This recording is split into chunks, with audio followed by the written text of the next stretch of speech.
In this video, I'm showing you guys how you can change your display name and your username.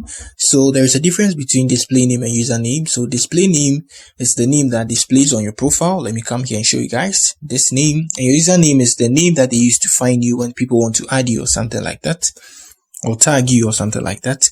So now let me show you guys how to change all that. So on your profile like this, tap on your setting button here. Good. So tapping on the setting, what you need to do is tap on your account here.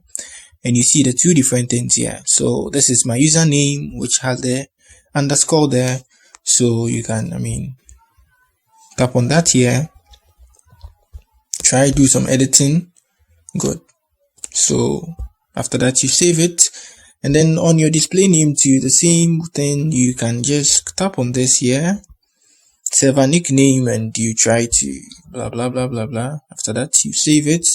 So that's it. It's very simple and easy. That's it on how you can, let me discard it. Good.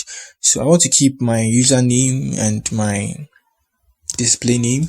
So that's it on how you can change your username and display name on Discord. It's simple and easy. If you have any question, let me know in the comment section. That's it for the video. Peace.